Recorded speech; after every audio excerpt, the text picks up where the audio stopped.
मौलाना तौकीर रजा ने कांग्रेस को समर्थन दिया है। उत्तर प्रदेश विधानसभा चुनाव में कांग्रेस को समर्थन का ऐलान किया है। तौकीर रजा ने अखिलेश यादव पर हमला बोला है। 2012 से 17 के बीच यूपी में 176 दंगे हुए। तौकीर रजा ने कहा, मुसलमानों के लिए बीजेपी से ज्यादा खतरनाक अखिलेश है। तौकीर रजा ने बोला, ज्यादा बड़ा खतरा अखिलेश। 176 दंगे हुए 2012 से लेकर 2017 के बीच में, तौकीर रजा का यह कहना।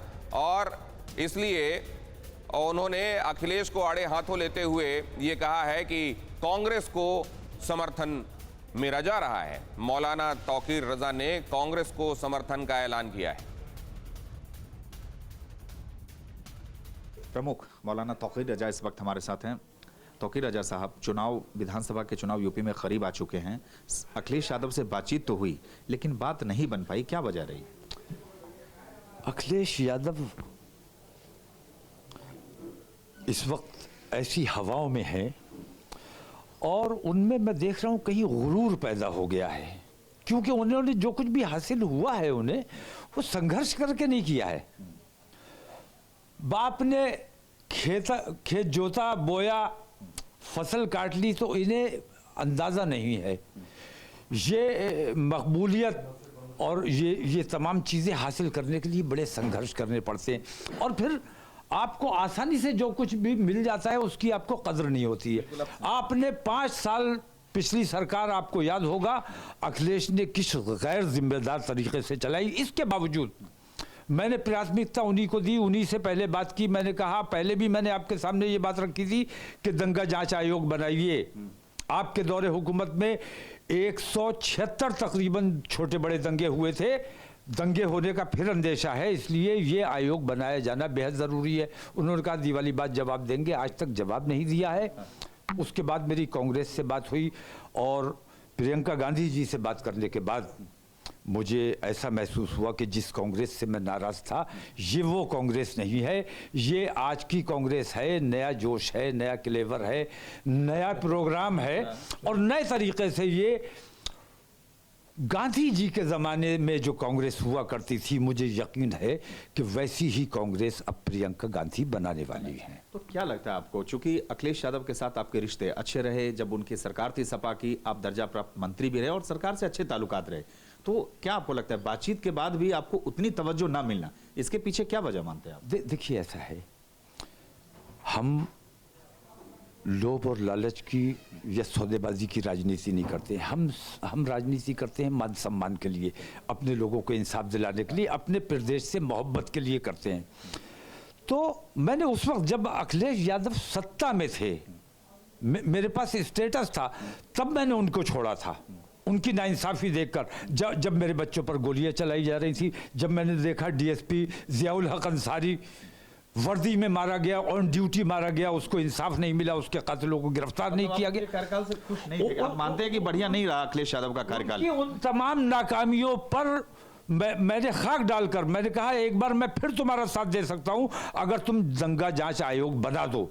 लेकिन उन्होंने दंगा जांच आयोग पर तवज्जो नहीं दी, इसलिए हमारी उनकी बात खत्म हो गई। क्या कारण मानते हैं आप, क्यों नहीं तवज्जो दिया? और ये तो गंभीर मसला, चूंकि बीजेपी समेत बीजेपी जो है तो आरोप लगाती है कि भाई ये मुस्लिम जो है तुष्टिकरण की राजनीति करते हैं, और आप तो दूसरी बातें कह रहे हैं। नहीं, दंगा जांच आयोग बनाना ये तो मुसलमान का काम नहीं है। मुसलमान को इससे कोई लाभ नहीं होगा।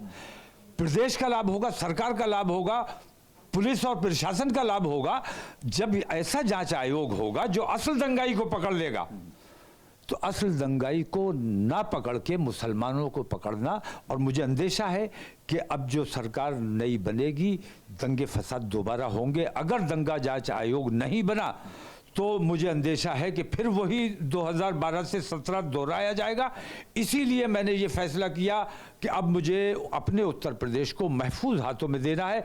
प्रियंका गांधी जी ने वादा किया है और अपने चुनावी मैनिफेस्टो में उन्होंने मेरी इस मांग को शामिल कर लिया है। करीब है, सपा से बात नहीं बन पाई, अब आप कांग्रेस के समर्थन का बिना शर्त ऐलान किए हैं, तो एक सवाल उठेगा कि ऐसी क्या बात थी कि सपा से नहीं बन पाई और मजबूरी में अब आप आए हैं कांग्रेस की तरफ, क्या कहें?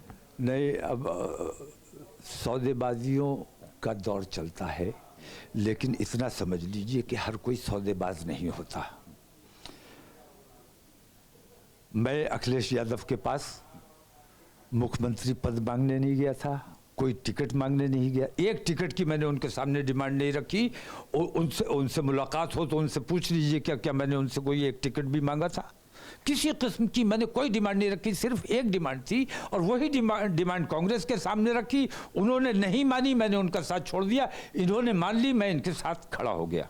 आखिरी सवाल हमारा कि लेकिन जिस तरह की अभी परिस्थितियां बन रही है, अपने दम पे कांग्रेस सरकार बनाती हुई तो नहीं दिख रही। ऐसे में आपको लगता है, जैसा आपने कहा अभी कि गैर बीजेपी सरकार बनवाना प्राथमिकता रहेगी, फिर ऐसे में कैसे आप देखते हैं, क्योंकि फिर उस समय समाजवादी पार्टी को सपोर्ट देने की जरूरत पड़ सकती है? अभी मैं क्लियर कट एक बात कह दूं कि अभी तक कांग्रेस पार्टी इस पोजीशन में नज़र नहीं आ रही थी कि वो सरकार बना सकती है, लेकिन आज से हम आए हैं, आज से मुसलमानों का माहौल बनेगा, आज से प्रदेश से प्यार करने वालों का माहौल बनेगा और इंशाल्लाह जो दूसरी तरफ भीड़ नजर आ रही है वो भीड़ आपको कांग्रेस के खेमे में नजर आना शुरू कल से नजर आ जाएगी। बिल्कुल। तो ये थे मौलाना तौकीर रजा और इनका साफ तौर से कहना है कि अखिलेश यादव से इनकी बातचीत तो हुई, लेकिन कुछ मुद्दे ऐसे थे जिन पर बात नहीं बन पाई और अब इन्होंने फैसला कर लिया है कि वो कांग्रेस का समर्थन करेंगे और इससे कांग्रेस पार्टी को निश्चित रूप से बेहद फायदा होगा।